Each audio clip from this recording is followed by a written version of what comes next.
Les decía buenas Doctora, tardes, reiniciamos nuestras clases.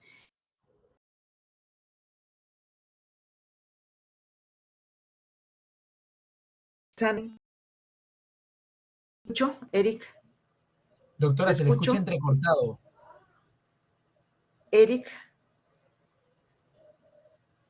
Eric, te escucho. Doctora, sí, ¿me escucha? Uy, ¿y qué hacemos para eso? No sé qué hacer para eso. Yo sí te Doctora, escucho muy bien. ¿usted puede ver las diapositivas? ¿Me escuchan ahora? Sí, Ya, doctora, entonces ya se le escucha mejor. Continúe nomás.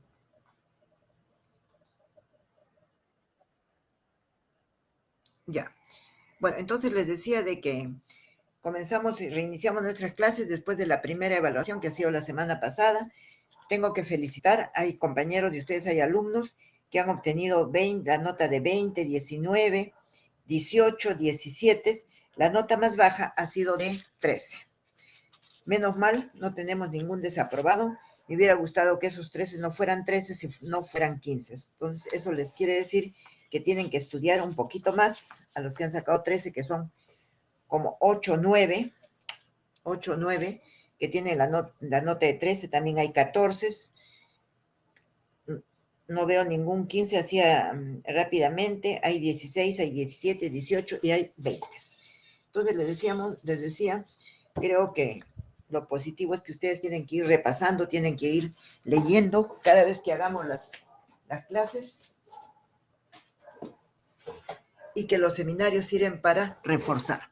Entonces, en esta semana vamos a ver, digamos, lo que debíamos ver la semana pasada, el día miércoles, por eso lo he juntado y he puesto el día lunes vamos a ver lo de la semana 6 y el día miércoles lo de la semana 7. Y el día de hoy vamos a comenzar nuestra clase de planeamiento de los establecimientos de salud, cuyo objetivo de este planeamiento es terminar en el programa médico arquitectónico.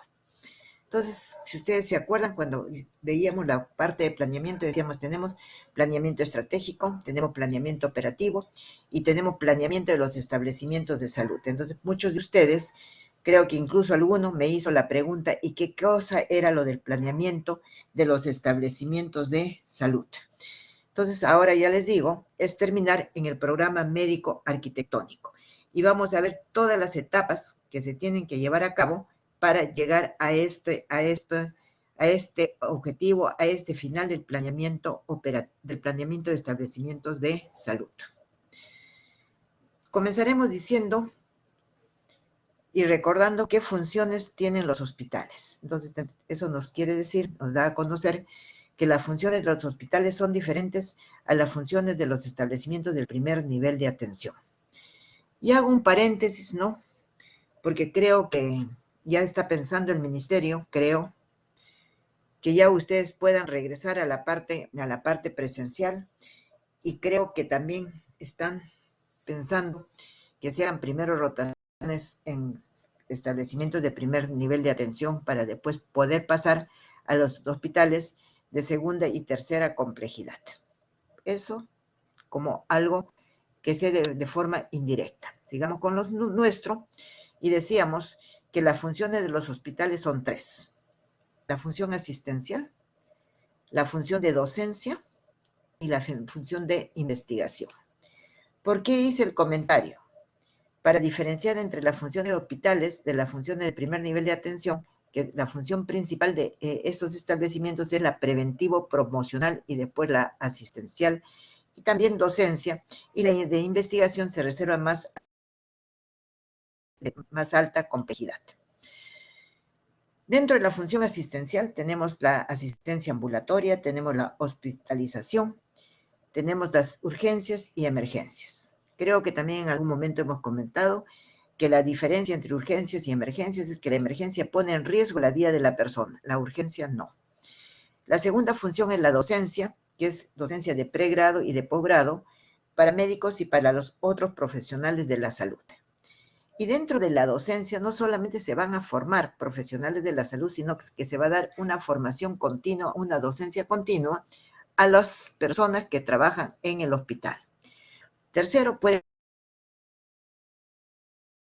vamos a decir, de los médicos residentes, que vamos a suponer que uno de ellos esté haciendo su residencia de cirugía general en el Hospital Revariati, viene al Hospital María Auxiliadora a hacer, digamos, una pasantía de 2 o 3 meses en la determinada especialidad o subespecialidad.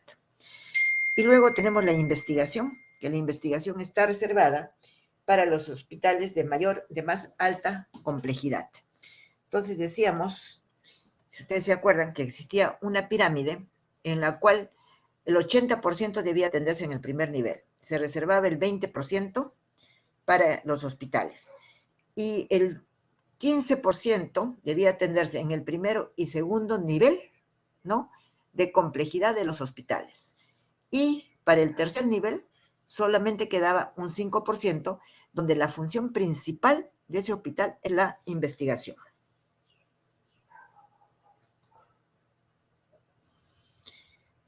Dentro de las etapas de producción de un hospital, y entonces ustedes dirán, ¿y qué cosa es eso de producción de un hospital? Decimos, vamos a construir, vamos a remodelar, vamos a ampliar hospitales ya existentes. Entonces, para eso hay, digamos, varias etapas por las cuales se tiene que pasar para llegar, digamos, a la etapa final y poner en marcha, en funcionamiento, en operatividad dicho hospital. Dentro de esas etapas de producción de un hospital tenemos primeramente la planificación hospitalaria. Segundo, la programación funcional. Tercero, el diseño. Cuarto, la construcción. Quinto, el equipamiento. Sexto, la puesta en funcionamiento. Y séptimo, la evolución post-ocupación. De estas 7 etapas, que se denominan etapas de producción de un hospital, tendríamos que decir que la planificación hospitalaria y la programación funcional le corresponde ¿a quién? Le corresponde al médico. Y es lo que nosotros vamos a ver en esta clase, planificación, y vamos a hablar de qué es la programación. Pasamos luego al diseño y a la construcción. El diseño está en los arquitectos, la construcción está en manos de los ingenieros, de las diferentes especialidades, ingeniero civil, ingeniero electricista, ingeniero que se ocupe de parte de agua, ingeniero equipador también puede haber. La quinta etapa es el equipamiento, que también está en manos de médicos, puede estar en manos de otros profesionales de la salud que tienen que ver cómo van a equipar ese hospital. Pese a que ya, digamos, ese equipamiento está señalado dónde debe ir cuando se hace el diseño. Luego viene la puesta en funcionamiento, previa a lo que se denomina una prueba de vacío, que esa prueba de vacío es cuando todavía el hospital no está funcionando y digamos, se simula como que ya hubiera paciente, ya está funcionando. ¿Con qué finalidad? Para ver si todos los servicios, todas las líneas del hospital, o sea, de agua, de luz, las líneas especiales de oxígeno, de óxido nitroso, si se usa, están funcionando adecuadamente. Esa puesta en funcionamiento o prueba en vacío puede durar a veces hasta 1 año, y creo que eso fue el tiempo que duró la del Hospital del Niño de San Borja. Y luego hay una etapa que no se logra hacer, ¿no? Y que se denomina la evaluación post-ocupación.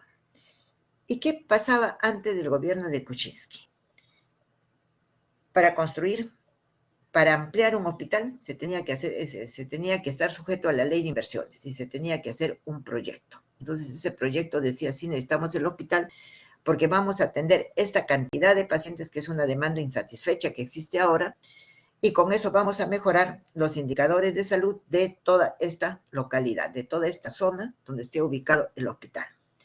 Pero nunca se hizo la evaluación posocupación, como dice acá, ¿no? Entonces, nunca se hizo y nunca se supo, ¿no?, si realmente el hospital estaba cumpliendo esa función que se puso antes, es decir, se construye para mejorar los indicadores de salud porque se piensa atender a dicha población. Entonces, esas son las etapas de producción del hospital. No sé si es que hubiera una pregunta para avanzar. Ustedes ya saben que en el momento que ustedes quieran levantan la mano y hacen la pregunta para no quedarnos con dudas, ¿sí? Melissa. Doctora, buenas tardes. Disculpe, sino que cuando dijo quién estaba encargado del diseño se le entrecortó. Los arquitectos. Ay, doctora, ¿y lo de la evaluación postocupación es función del gobierno o quién se encarga de ello? A ver, permíteme un minutito para terminar lo de diseño, porque si no también se va a quedar, he dicho, los arquitectos.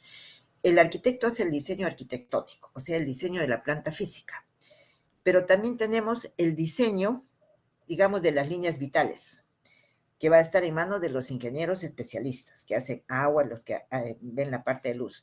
Y también va a ser el diseño sísmico, que podríamos llamarlo, utilizando los términos que utiliza Hospital de Seguro, que eso está en manos de los ingenieros civiles. O sea que el diseño no solamente es el arquitecto, porque estamos hablando del diseño y los planos que tienen que acompañar a todo este expediente.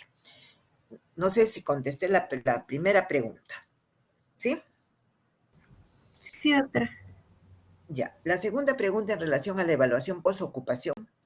Cuando estábamos y teníamos que cumplir la ley de inversión pública, entonces, ¿quién la tenía que hacer? La tenía que hacer, digamos, por ejemplo, el Ministerio de Economía y Finanzas, ¿no? Que había aprobado el proyecto para la construcción de ese hospital, habían pasado 5 o 10 años, entonces tenía que decir si se cumplió, si se cumplieron los objetivos que se previeron cuando se pidió la construcción de este hospital, pero nunca se llegó a hacer, ¿sí? Actualmente ya no existe la ley de inversión, de todas maneras se tienen que hacer proyectos. ¿Por qué? Porque el proyecto va a dar como fin, decir, bueno, para construir este hospital va a ser de tantos metros cuadrados, va a tener tantas camas, ¿no? Y el costo va a ser tanto. Entonces, es una inversión. Y miren, estamos hablando de la parte pública. Entonces, en algún momento se tendrá que decir si realmente esa inversión valió la pena. ¿Por qué razón? Porque muchas veces hablan de la demanda, ¿no? De la demanda, vamos a decir, ¿en dónde? En Ate. Se va a construir un hospital nuevo en Ate. Entonces hablan de la demanda, entonces consideran a toda la población. Pero no se están dando cuenta, por ejemplo, que ahí tendríamos un hospital privado o clínicas privadas, que tenemos un hospital de salud, y no están tomando toda la población, que no sería así, sino tendría que ser solamente la demanda que existe para el Ministerio de Salud. Esa es la segunda pregunta que me hiciste, no sé si la contesté, en No, relación a la postocupación. ¿Sí?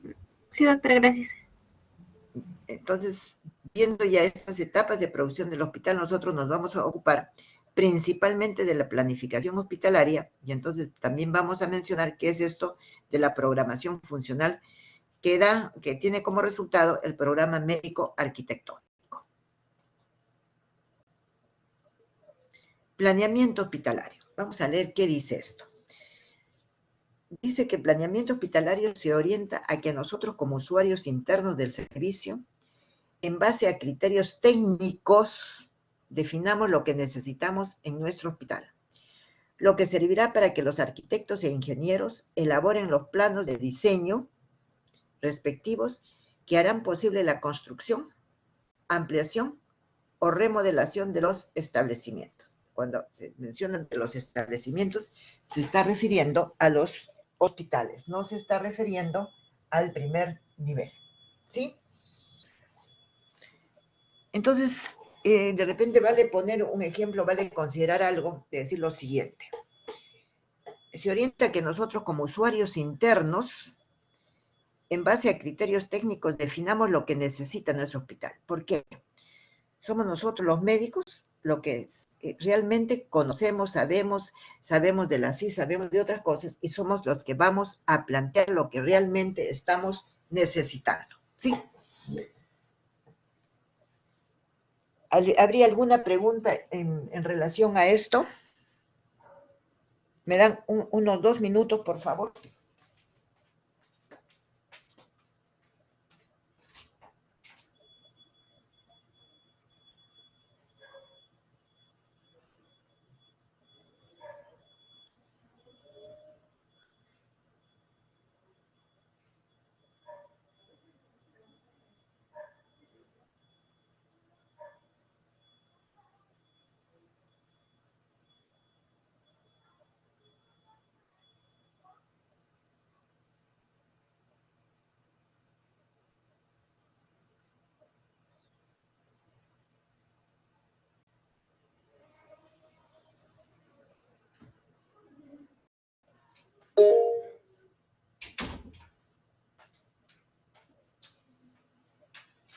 Sí, les decía, sí, Joel.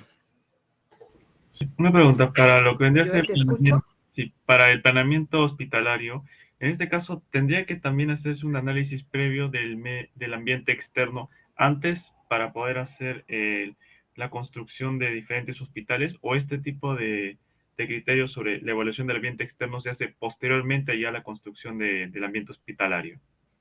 No, tiene que ser antes, porque, y justo lo vamos a ver, voy a dejar la pregunta medio contestar. Justo eso tiene que hacerse antes, porque de lo que tú hagas de ese estudio, tanto de lo que está fuera y todo lo externo que pudiera interesar, de eso va a definir qué tipo de hospital tenemos. Por eso te digo, dejo la pregunta a medias, porque te vas a dar cuenta que la vamos a ir contestando, ¿sí?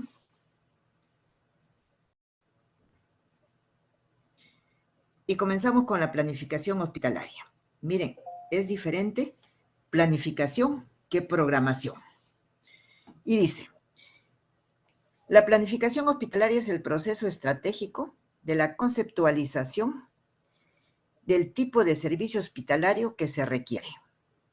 ¿Qué servicio hospitalario se requiere? Se requiere diferentes tipos de hospitales que los vamos a mencionar más adelante y qué complejidad tendrá que tener.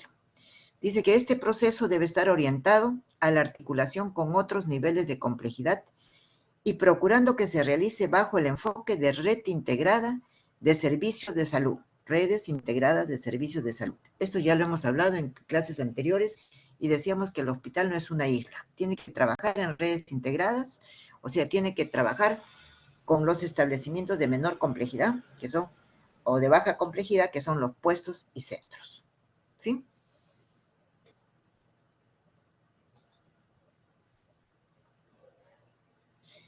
En el planeamiento, en la planificación, que va a dar lugar después al diseño, se tiene en cuenta un análisis, primero, y el análisis de qué se va a hacer. Se va a hacer del entorno físico, las áreas, lo que rodea el hospital, se va a hacer de la población, del sistema de atención sanitaria, de la oferta sanitaria, de la demanda sanitaria y de infraestructura y equipamiento. O sea, vamos a hacer un análisis de acá, ¿qué tendríamos que rescatar? Tendríamos que rescatar, yo diría, en primer término, la demanda.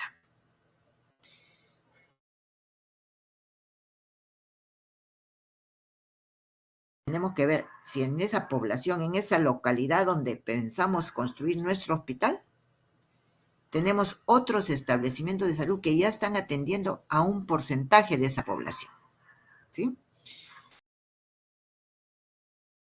Vamos a ver el entorno físico que tenga que tener.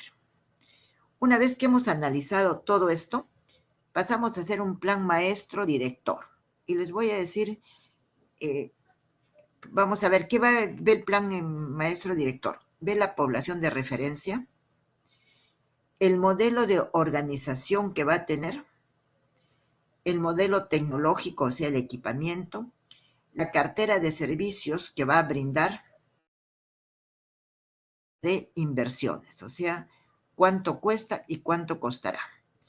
Si ustedes ven que está desagregado ahí el plan maestro director, yo les diré en pocas palabras, el plan maestro director se dice, hemos construido este hospital con estas características, esto es lo que tiene. Vamos a decir, es un hospital de baja complejidad, entonces va a tener las 4 especialidades básicas. Pero se piensa que en el futuro podríamos tener una ampliación y podríamos tener otras especialidades ya médicas o quirúrgicas y podría ese hospital ya no estar de baja complejidad, sino pasar a tener una mediana complejidad, ¿sí?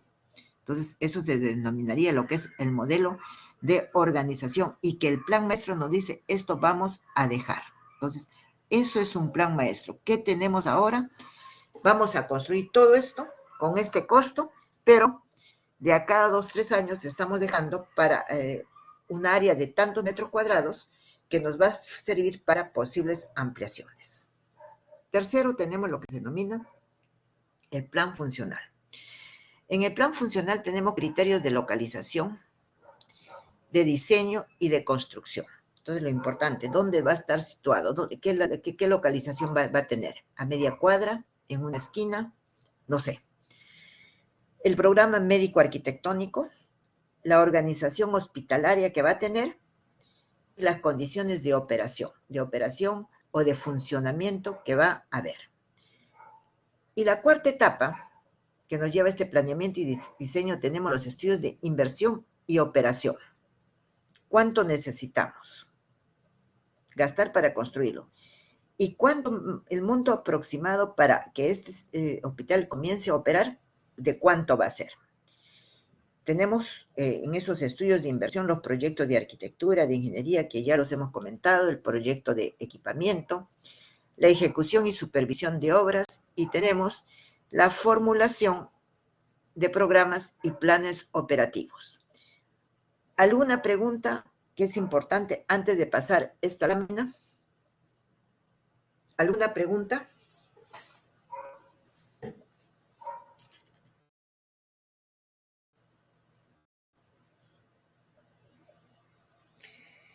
¿Quién no se entendió? ¿Quién no está claro?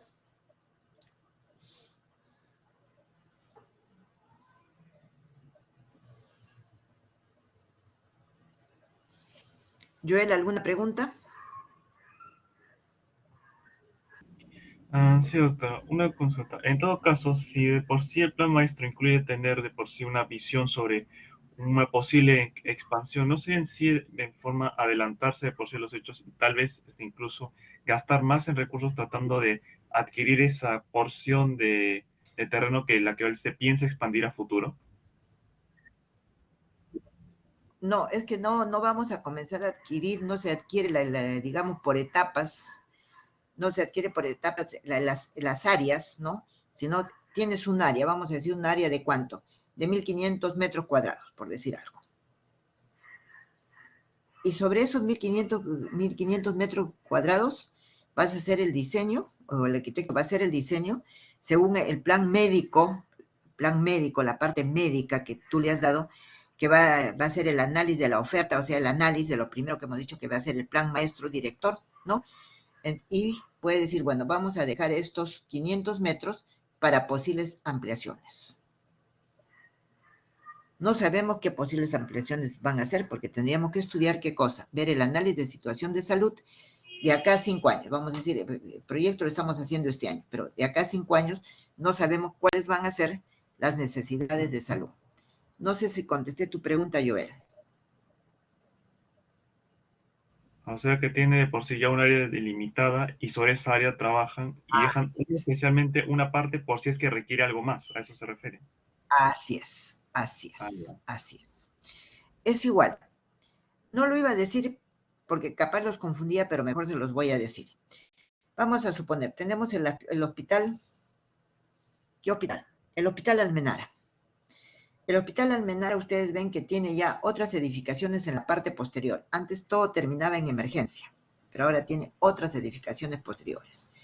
Para hacer esas edificaciones posteriores, ¿qué han tenido que hacer? Han tenido que hacer un plan maestro director. ¿Con qué finalidad? De estudiar la demanda existente en este momento, antes de planificar esa ampliación. Entonces, eso es lo que tenemos, el estudio de la oferta, como dicen eso de análisis, eso es lo que tenemos actualmente, ¿no? Pero esta es la demanda, esas son las necesidades actuales. Las necesidades, cuando hablo de necesidades me estoy refiriendo a demanda. Entonces tengo que construir, no sé, han construido más, me parece, han construido todo un pabellón para hospitalización, ¿sí? ¿Contesté tu pregunta? Joel, ¿contesté Sí, tu doctora. pregunta? Bien. Bueno, este es el último hospital del Ministerio de Salud que se ha construido en Lima, el Niño de San Borja. Ahora, ¿cuáles son los objetivos de ese planeamiento hospitalario? ¿Por qué trabajamos en planeamiento hospitalario? Son 4 objetivos. El primero, orientar en forma racional y ordenada el desarrollo de establecimientos de salud que están en operación como aquellos que serán construidos.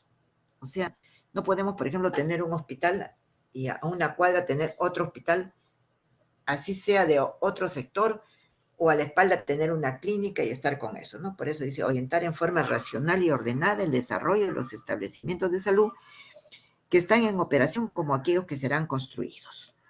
Segundo, contribuir a la selección de modelos de organización y uso de tecnologías adecuadas a los servicios existentes o los que se proyecten para el futuro.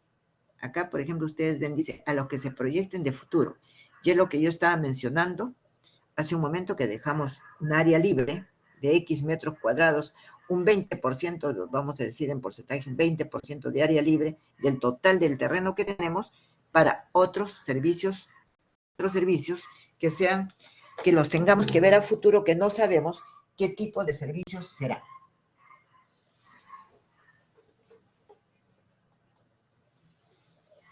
Tercero, proporcionar protección a la operación, o sea, al funcionamiento del hospital, a la infraestructura y a la vida de los pacientes, personal y visitantes, como parte de la estrategia de los denominados hospitales seguros frente a los desastres. Ese tema lo vamos a tocar un poco cuando veamos la parte de gestión de desastres, ¿sí?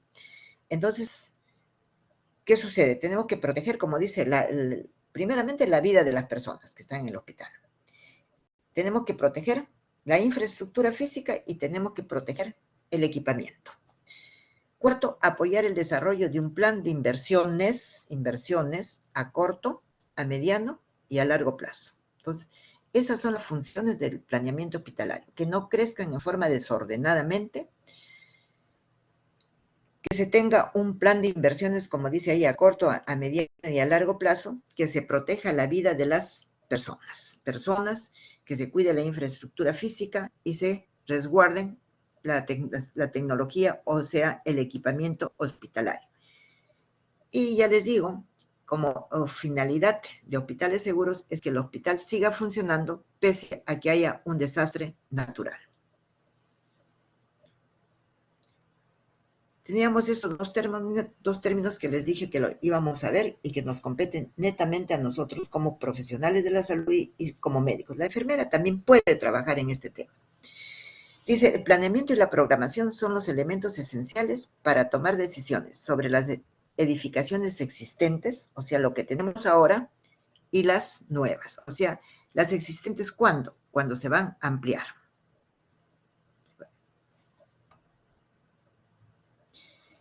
El planeamiento hospitalario, dice, nos va a dar como resultado un proyecto de arquitectura que responda a una función cambiante en el tiempo, la misma que se encuentra directamente relacionada a la representación de las actividades asistenciales trasladadas al espacio.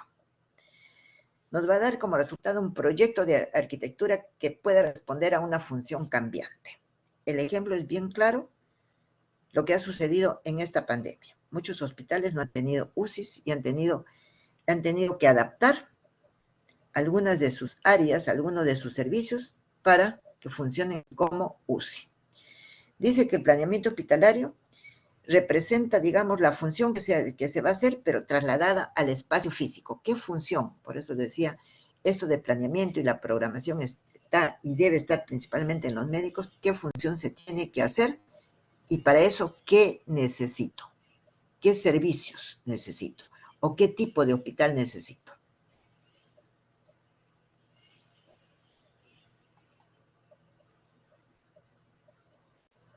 Tipos de hospitales. Dentro de los tipos de hospitales tenemos hospitales para pacientes con enfermedades agudas, y el ejemplo lo tenemos bastante claro en el hospital de emergencia pediátrica y en el hospital de emergencias que está acá en entre Surco y Miraflores. En Miraflores tenemos hospitales considerados de mediana estancia para pacientes en periodo de recuperación. Tercero, tenemos hospitales de larga estancia para enfermos con patologías crónicas, principalmente invalidantes, o sea, solamente para crónicos. Tenemos hospitales especializados, como serían los oncológicos, traumatológicos, maternidades, hospitales psiquiátricos. De estos que estamos mencionando últimamente, en este último capítulo o párrafo, tenemos nosotros hospitales oncológicos, tenemos maternidades, tenemos psiquiátricos, pero no tenemos hospitales que sean solamente para traumatología. Entonces, con ese planeamiento, nosotros primeramente vamos a definir qué tipo de hospital queremos.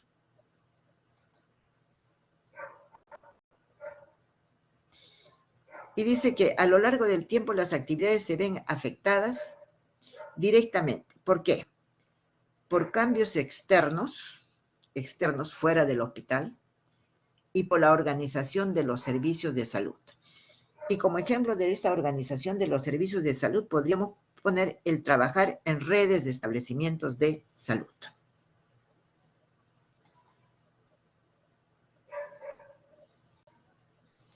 Dentro de los cambios externos, podemos mencionar los cambios sociales. Dentro de estos cambios sociales, no sé si podríamos mencionar también lo político, no sé si lo vamos a ver más adelante. Tenemos cambios demográficos, decíamos que esto está aumentando las personas de tercera edad. Tenemos cambios normativos y también podríamos tomar como ejemplo la pandemia, que eso también está generando que haya cambios en la normatividad de salud. Tenemos cambios económicos, cuánto cuesta, primeramente cuánto cuesta el terreno, cuánto cuesta la edificación, cuánto cuesta el equipamiento, ¿no? Y tenemos cambios tecnológicos. Entonces, hace 20, 30 años solamente hablábamos de servicios de rayos X para tomar placas radiográficas, pero ahora ¿qué hablamos? Hablamos de tomografía, ¿no? Y otros adelantos tecnológicos en relación a la radiología.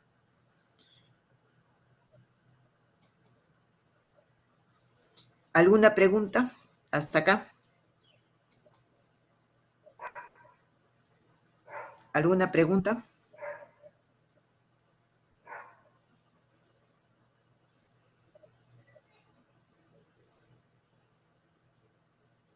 ¿Está todo claro? Si no hay preguntas, continuamos. Y tenemos, que decíamos, ¿qué otras cosas puede afectar? La organización de los servicios de salud, teniendo en cuenta los niveles de atención, que ya los hemos estado comentando. El nivel de atención va de acuerdo a la complejidad y va de acuerdo a lo segundo que dice ahí, a la capacidad de resolución. A mayor complejidad, mayor capacidad de resolución. Tenemos que tener en cuenta también el costo de la operación. ¿Cuánto cuesta no edificar ese hospital, sino cuánto cuesta ponerlo a operar? El perfil epidemiológico que se tiene, que ya ustedes lo saben muy bien y lo hemos repetido muchas veces, eso lo tenemos como resultado del estudio del análisis de situación de salud. Tenemos la demanda del servicio y tenemos las características de la población. Entonces, son dos cosas que afectan directamente al planeamiento hospitalario. Y luego,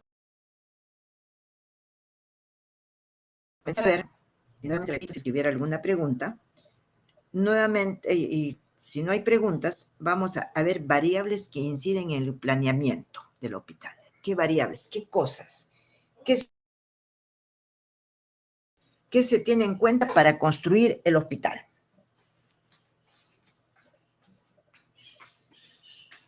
Ya está, ¿no? Ya está. Madre. Ya está.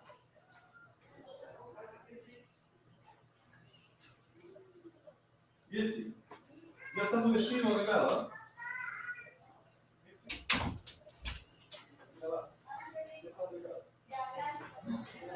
¿Ah? ¿Qué? Quiera lo que quiera. Sí, claro. ¿Hay alguna pregunta? Si no hay preguntas, de todo lo que hemos visto hasta el momento, pasamos a ver lo que serían las variables que inciden en ese planeamiento. Primeramente, digamos, la transición demográfica. ¿Qué ha pasado desde el punto de vista demográfico? Que hay envejecimiento de la población, o sea, cada vez la población tiende a ser más vieja. Hay reducción de la tasa de natalidad. Otra cosa muy importante, la migración que hay de la parte rural hacia las urbes. Y eso es lo que denominamos la transición demográfica. Segundo, tenemos la transición epidemiológica. Y en la transición epidemiológica tenemos la disminución de las enfermedades infectocontagiosas y el incremento de las patologías crónico-degenerativas. Y esto del incremento de la patología crónico-degenerativas va de la mano, ¿con qué cosa? Con el envejecimiento de la población. Y concluimos diciendo que la transición demográfica y epidemiológica genera impacto cambiante en la demanda de los servicios de salud. La pregunta es para todos ustedes. ¿Por qué? ¿Qué es lo que ustedes creen? ¿Por qué se genera, dice, ese impacto cambiante en la demanda de los servicios de salud?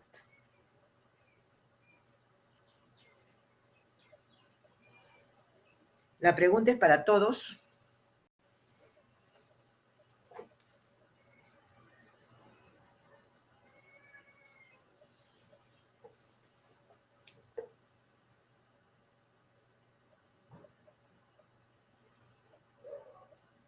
Miren que estamos hablando de variables que inciden, Melissa. Sí, doctora. Podría ser que tal vez la necesidad de salud de la población va a ser diferente, entonces para poder orientar mejor los recursos en base a ello. ¿En qué medida, en qué relación los recursos? ¿Qué recursos? Los recursos, por ejemplo, medicamentos, el tipo de especialistas que se necesitan, orientarlo más. No, estamos hablando solamente de construcción o de ampliación. Ya, No estamos podría, hablando de recursos humanos. ya podría ser en relación, por ejemplo, si las personas necesitan, tal vez en la pandemia, por ejemplo, necesitan más camas o más centros de UCI, podría ser así. Ya, pero si hablamos de la transición demográfica y de la transición epidemiológica acá, como dice abajo, generan impacto cambiante en la demanda de los servicios de salud. Si me dicen que vamos a tener más envejecimiento y que eso va de la mano con las patologías crónico-degenerativas, quiere decir que yo necesito en esa construcción de ese hospital dar prioridad a los servicios para tercera edad y sobre todo, digamos, a qué servicios necesitamos para atender estas patologías crónico-degenerativas. ¿Me dejo entender, Melissa? Sí, doctora. Ya, continuamos.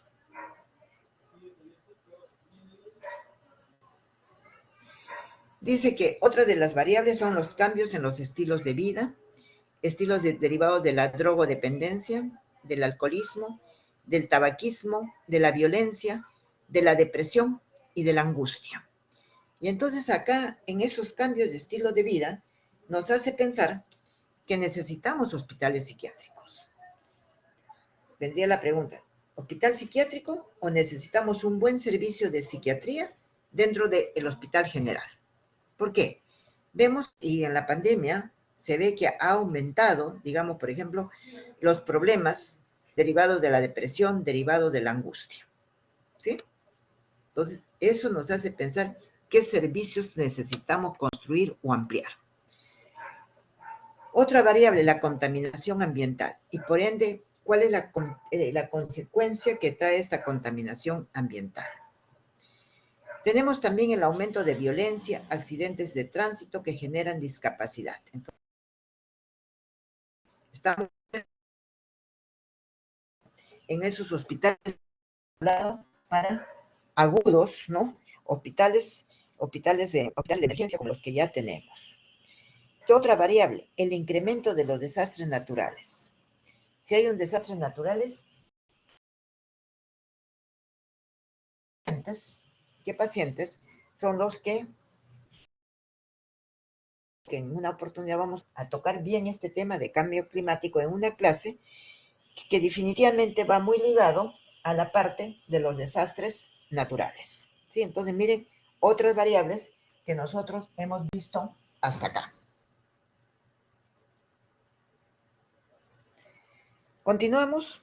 cambios en la educación sanitaria, y esos cambios en la educación sanitaria, por ejemplo, nos hacen pensar de que ya, digamos, se tiene que educar a la población, que no tiene que ir a un hospital, sino tiene que comenzar por atenderse en un primer nivel de atención. Lo otro, se introducen los conceptos de medio ambiente, se tiene que ver el fortalecimiento de la atención primaria de salud e incremento de su cartera de servicios. Atención primaria, me ha dicho que es el primer contacto de la población con el servicio de salud. La demanda de paciente por una atención rápida. El desarrollo de la atención domiciliaria y la telemedicina, por esto de la pandemia se ha visto que sobre todo la especialidad de dermatología se puede atender muy bien por telemedicina, salvo determinados casos que tengan que venir a la consulta, lo cual hace, digamos, que tengamos que pensar en menos consultorios de dermatología. Incremento de casos de urgencias que requieren mayor capacidad de resolución, esto de la pandemia, los accidentes de tránsito que ya hemos hablado, la violencia. ¿Qué otra variable? Modelo de organización y financiamiento de los servicios de salud. Exigencias del paciente por el confort, las facilidades y humanización de los espacios físicos mediante diseños con soluciones ambientales más humanas, basadas en la percepción del usuario, mayor énfasis en la medicina preventiva que en la curativa y en la rehabilitadora. Entonces decíamos, ¿de quién es función? Sobre todo la medicina preventiva es función de los establecimientos de primer nivel de atención. La curativa y rehabilitadora es más función de los hospitales.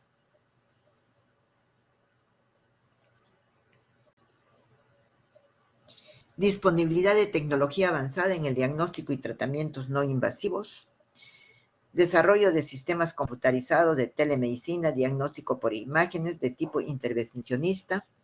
Cirugía menos invasiva, estamos hablando de la cirugía laparoscópica que ya se emplea hace como 30 años, creo 20 años, que antes no, porque todo era cielo abierto. ¿Y eso qué significaba? Que el paciente tenía que estar mínimo, si es que no tenía ninguna complicación, tenía que estar mínimo hospitalizado 8 a 10 días. Se sacaba los puntos, se veía cómo evolucionaba para poderle dar de alta. Ahora con una cirugía laparoscópica el paciente está saliendo en 24 o en 48 horas máximo, si es que no tiene ninguna complicación. ¿Qué nos dice eso? Prende que ya no debemos tener tantas camas para hospitalización de cirugía.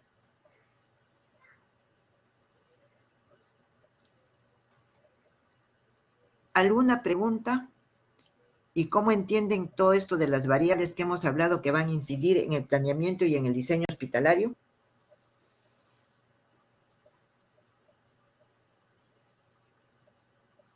¿Alguna pregunta?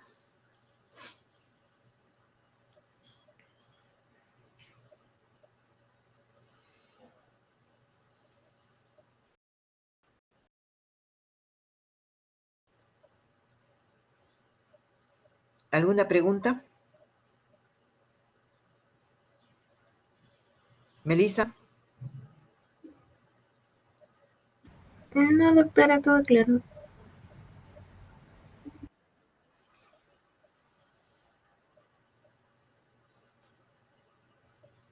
Por lo tanto, las condiciones del planeamiento hospitalario, qué tipo de hospital vamos a tener, qué servicios van a existir, tienen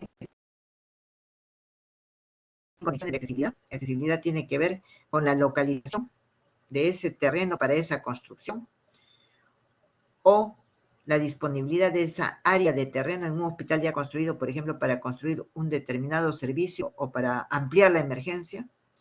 La seguridad, la funcionalidad. Cada área tiene que tener una ubicación especial. No se me ocurre poner, por ejemplo, cerca de la consulta externa, poner esto. ¿Qué servicio? Servicio de nutrición, ¿no? O de lavandería. Habitabilidad y la flexibilidad, de repente en la construcción, que no sean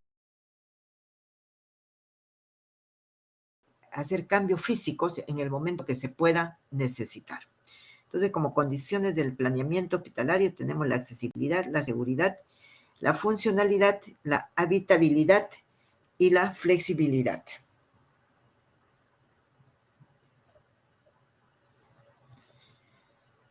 Y acá decimos, entonces, ¿hacia dónde va el modelo hospitalario? Dice que debe ser un hospital que satisfaga el 90% de los casos que reciba, con servicios ambulatorios como son consulta externa y emergencia, con adecuados gabinetes de diagnóstico y tratamiento,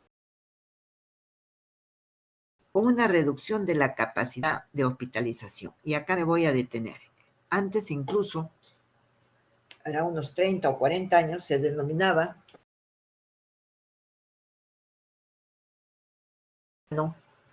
y hospital pequeño. No se hablaba de complejidades ni capacidad de respuesta, ¿no? Y entonces se pensaba que mientras más camas tuviera el hospital era mejor. Actualmente no se concibe que hayan hospitales con más de 200 camas. ¿Y eso en base a qué? A todas las variables que hemos mencionado. ¿Qué otra cosa? Un centro con disponibilidad de alternativas de atención como son la atención domiciliaria, la telemedicina, el hospital de día para problemas médicos y quirúrgicos. El fortalecimiento de la atención de urgencias con una mayor capacidad de resolución de problemas complejos. Decimos fortalecimiento de la atención de urgencias con una mayor capacidad de resolución para problemas complejos. Fortalecimiento de los servicios de cuidado críticos, como son las UCIs, ahora se ha visto que se necesitan UCIs. Un hospital diseñado con medidas de seguridad frente a los desastres y con espacios humanizados para la atención de los pacientes y respetando el medio ambiente. Y para este siglo XXI, que ya estamos, ya tenemos 20 años ya del siglo XXI, decimos que necesitamos hospitales con edificaciones flexibles, capaces de adaptarse a los cambios que demanden las necesidades de salud, incorporando el concepto del impacto ambiental, el mantenimiento preventivo de la infraestructura, acercar los servicios al paciente y racionalizar sus recursos, un enfoque preventivo hacia la comunidad, comunidades fácilmente adaptables a las nuevas tecnologías y necesidades de salud de la población. Entonces, miren, todo lo que nosotros necesitamos actualmente. Estructuralmente, en cuanto a la estructura, sistemas constructivos que hagan la edificación segura y menos vulnerable a los eventos físicos y climatológicos. Los materiales usados deben ser tales que permitan cambio en su distribución interior y se dará énfasis al índice de seguridad hospitalaria, que es, digamos, una forma de medir cómo está la seguridad de los hospitales que ha sido dada por la Organización Panamericana de la Salud.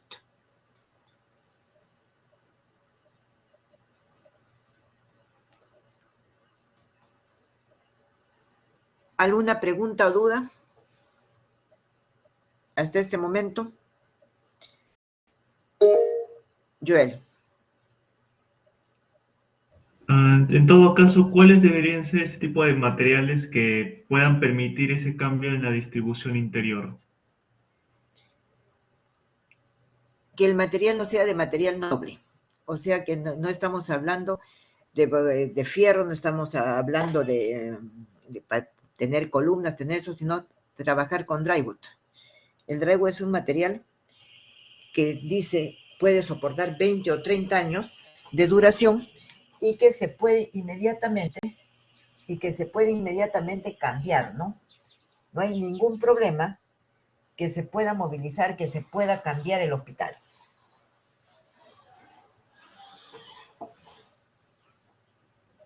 ¿Sí? Joel, ¿contesté tu pregunta? Sí, pero una cosa, ¿no es el material de por sí más susceptible a daños? Perdón. ¿Que no el drywall de por sí es más susceptible a que pueda sufrir daños, especialmente ya que en Perú es más probable de que usan temblores y eso no puede de por sí dañar las estructuras interiores? Mira, sí, podría ser eso, pero definitivamente se va a mantener más. Y la otra cosa, si es que fuera así un terremoto devastador, Dios no lo quiera en cualquiera de nuestras regiones, definitivamente el daño que pueda ocasionar no va a ser tanto como si es de material noble. Cuando hubo el terremoto de Ica, ¿qué año fue? ¿En el 2010? No, en el 2010 no. ¿Qué año fue el terremoto de Ica? Que ahorita no me acuerdo. se cayó el hospital de Pisco. Y prácticamente la construcción nueva que se hizo, sobre todo de la parte ginecostétrica y pediátrica, es de Drywood. No sé si contesté tu pregunta, Joel. Sí, doctora. Ya, ¿alguna otra pregunta o alguna otra duda? ¿Algo que no esté claro o algo que les interese conocer?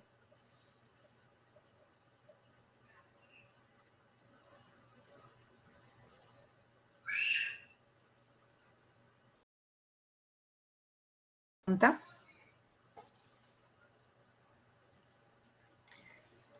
¿Alguna otra pregunta?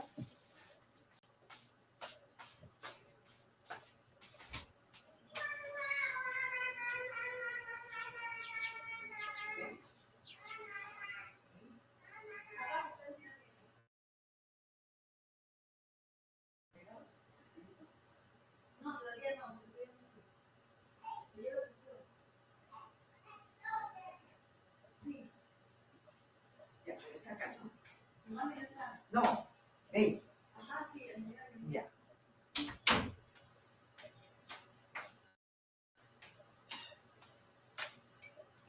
¿Decíamos alguna otra pregunta o comentario?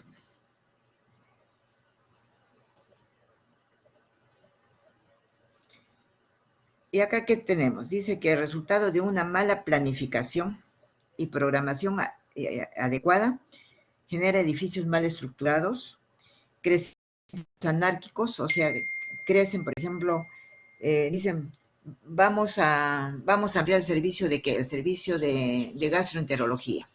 Vamos a ampliar el servicio ¿de qué?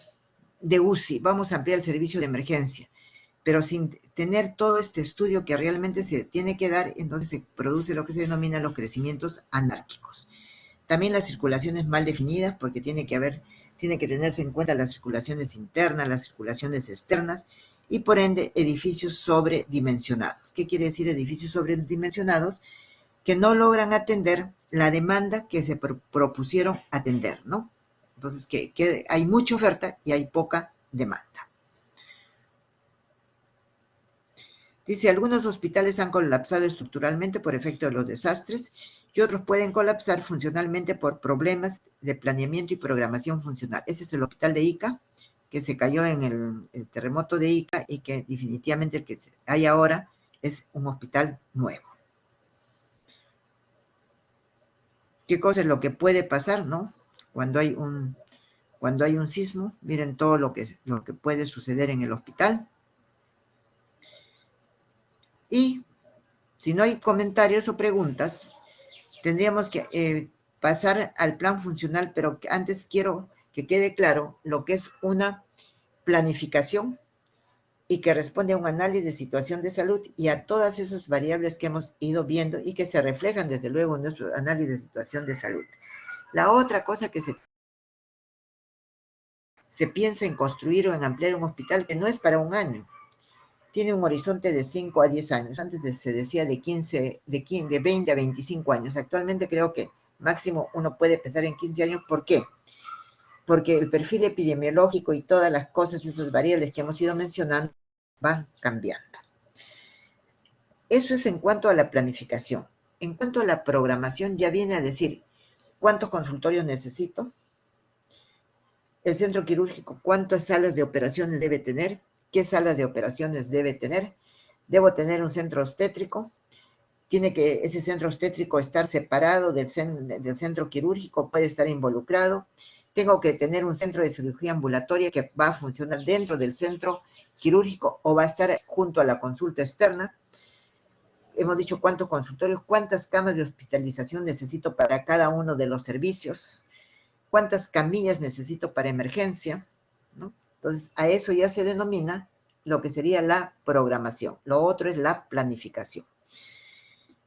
Y pasamos a ver qué debe incluir ese plan funcional, que es parte ya del programa médico arquitectónico. Debe incluir estudio sociodemográfico del área de referencia del hospital, análisis de los recursos existentes y de sus indicadores de actividad y rendimiento, el estudio de la demanda, la definición del modelo de hospital, y la cartera de servicios. O sea, ¿qué servicios va a brindar?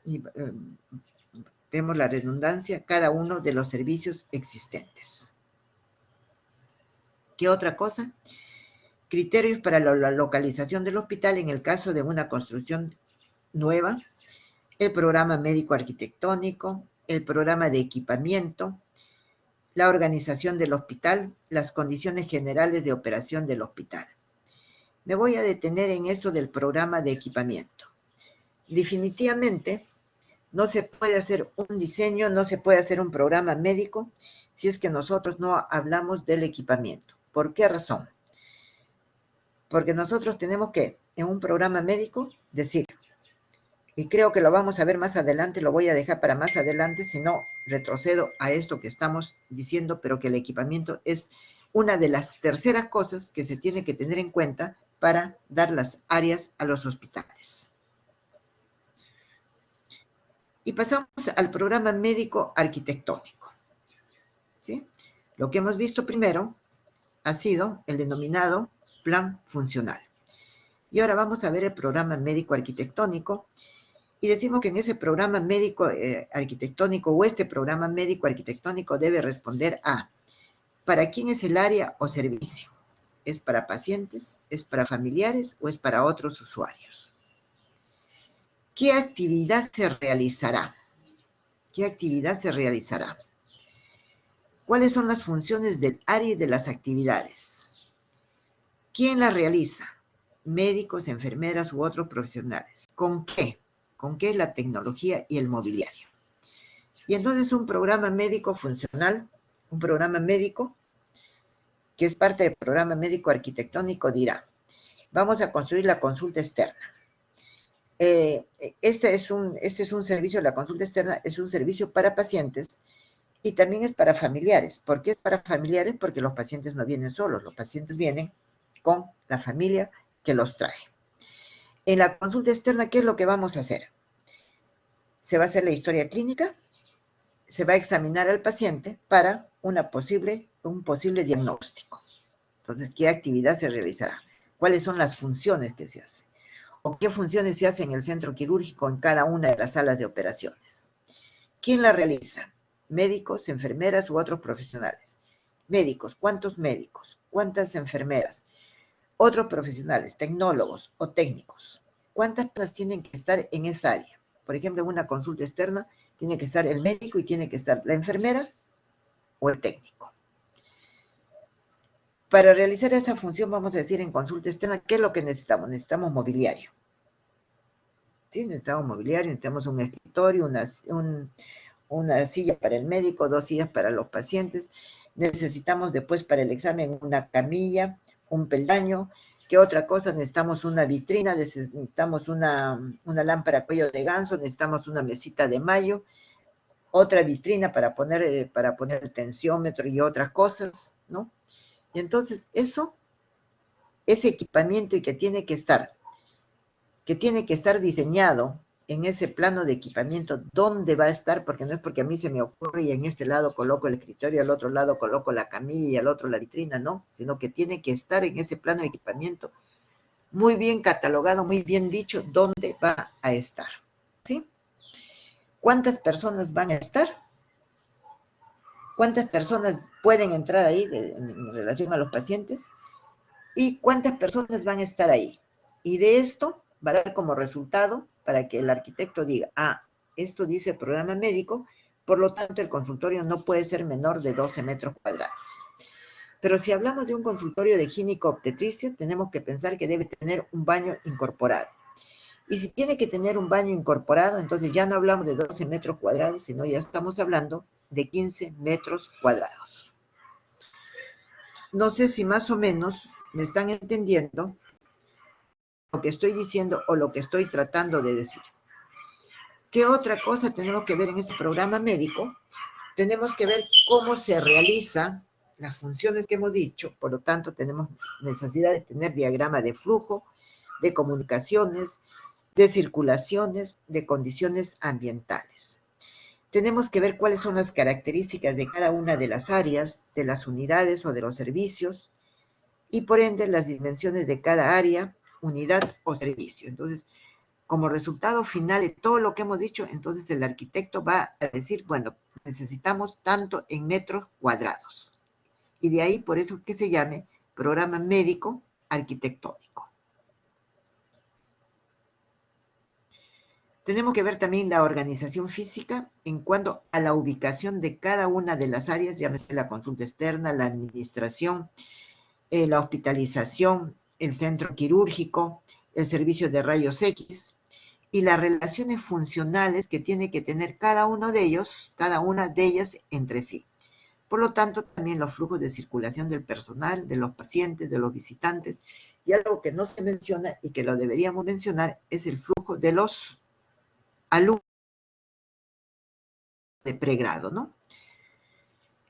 Y esto nos va a dar, con las necesidades de equipamiento, nos va a dar un programa de espacios y dimensionamiento. O sea, vamos a decir, necesitamos tantos metros cuadrados.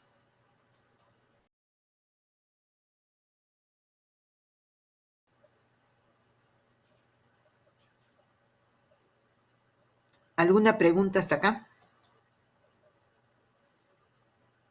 ¿Alguna pregunta?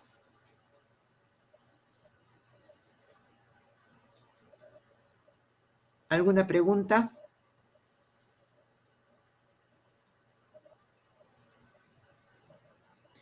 Susan Chaupi, ¿alguna pregunta? No, doctora. Ya. Nicole Almeida, ¿alguna pregunta? No, doctora.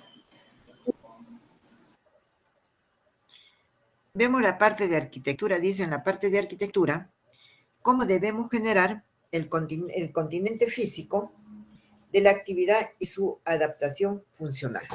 ¿Sí?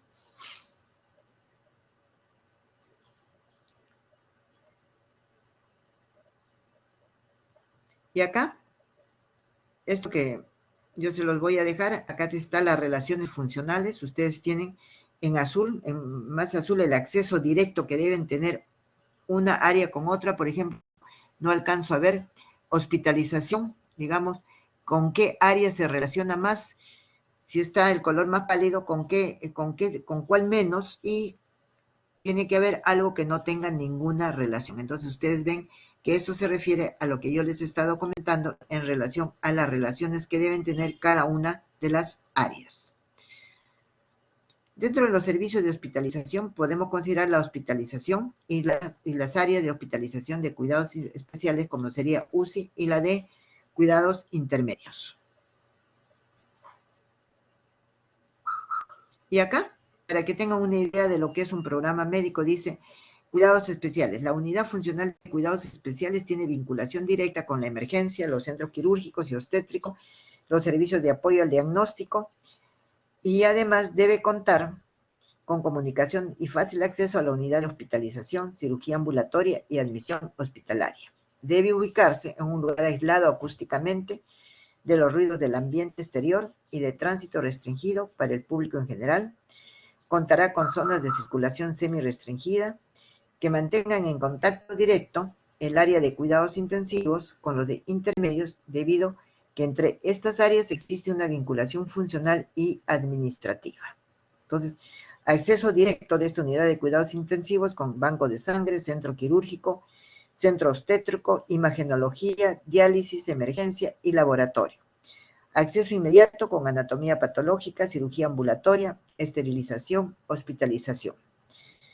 Y acceso, o sea, que puede estar más alejado todavía con admisión y lavandería. Entonces, esto es, digamos, un programa médico bastante reducido. Cuando ustedes ya ven acá, y ustedes están viendo áreas, no sé si alguno de ustedes me puede ayudar a leer, porque no alcanzo a leer, está la letra muy pequeña o tengo la lámina muy pequeña. Entonces, cuando ustedes ven que acá ya está poniendo áreas, entonces ya estamos hablando de lo que sería el programa ya no médico, ya la parte médica, acá ya tendríamos que ver lo que es la parte arquitectónica, y que va a terminar en decir necesitamos tantos metros cuadrados.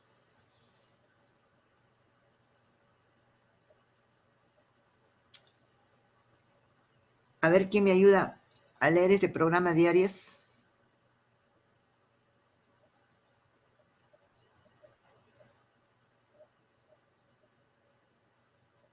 Joel. Claudia. Claudia. Sí, doctora. Programa de áreas. Ya. Zona ambiente, ¿no? 1, zona de atención, sala de espera, va a ser representado en 30 metros cuadrados, servicio higiénico es variable, sala de estar para pacientes, 20 metros cuadrados, luego las habitaciones, ¿no? Tanto para adultos, escolares, preescolares y lactantes, lo cual varía, ¿no? En 9 metros por cuadrado, 5 metros por cuadrado, 3 metros por cuadrado, 3,50 metros al cuadrado, 2 metros 50 por cuadrado por cama, ¿no? Para cada etapa, ¿no?, de la vida.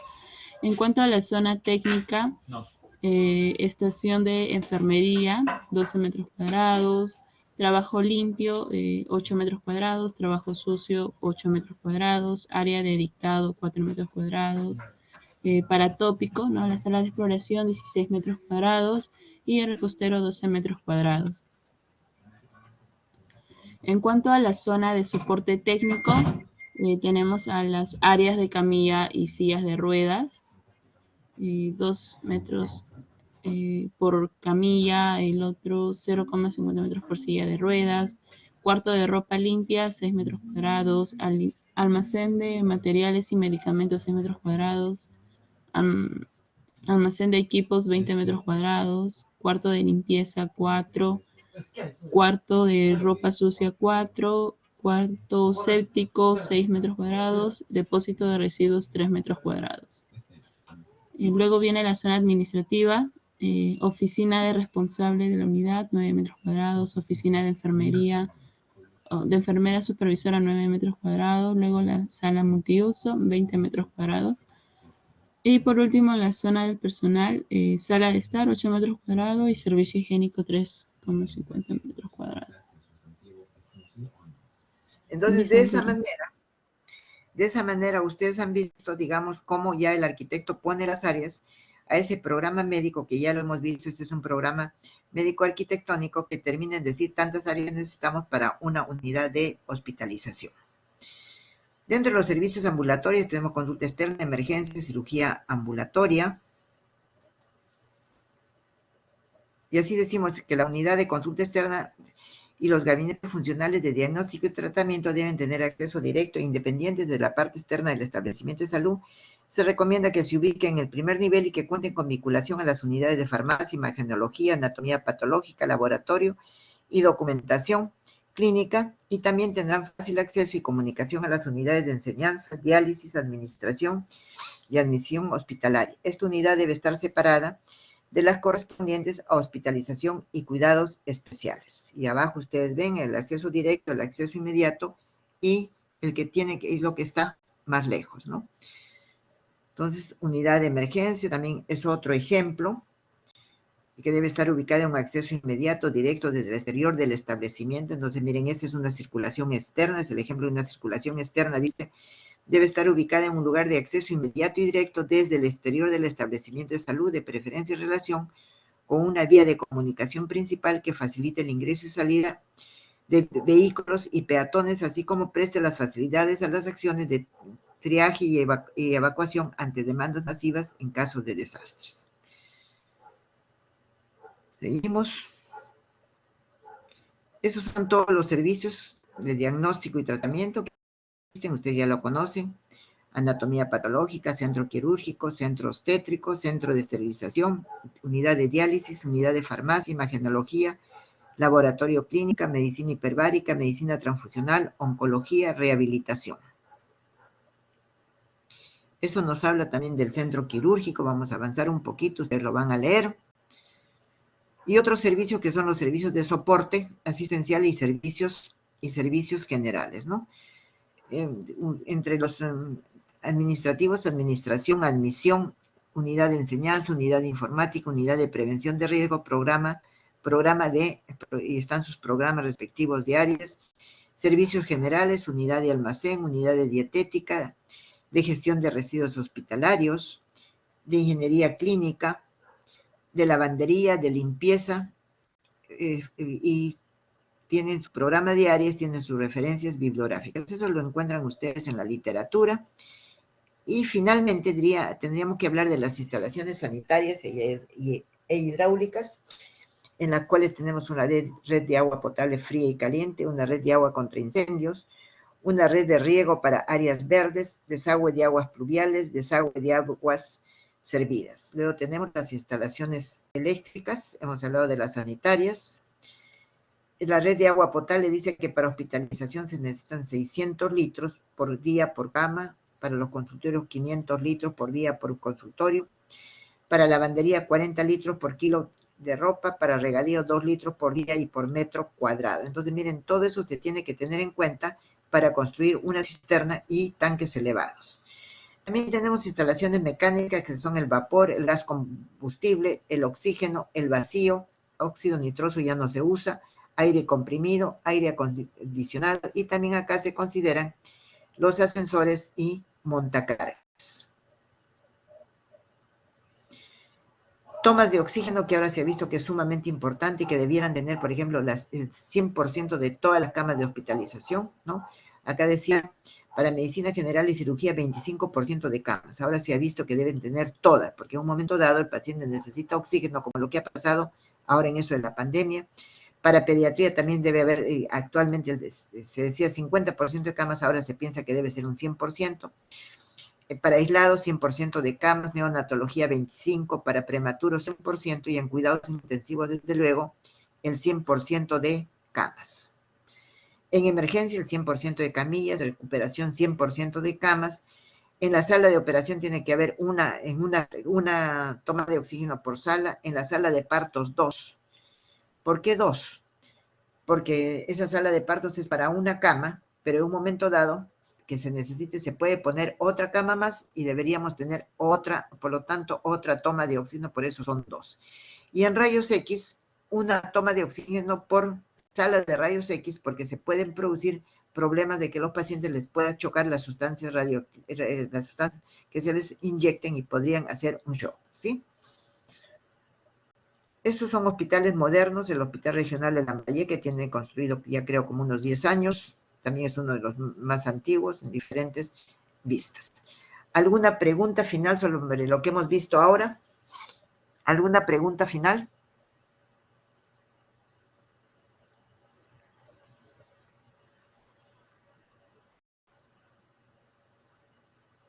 Doctora, ¿por qué no se usa lo del óxido nitroso? Antes se utilizaba, actualmente ya los anestesiólogos no están utilizando óxido nitroso. Entonces, si la pregunta sí exactamente por qué el anestesiólogo no usa el óxido nitroso ahorita, no te la podría responder. Pienso yo que es por el tipo de anestésico que se está usando.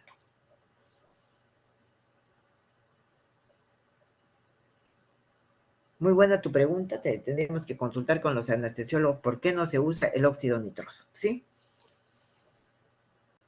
¿Alguna otra pregunta?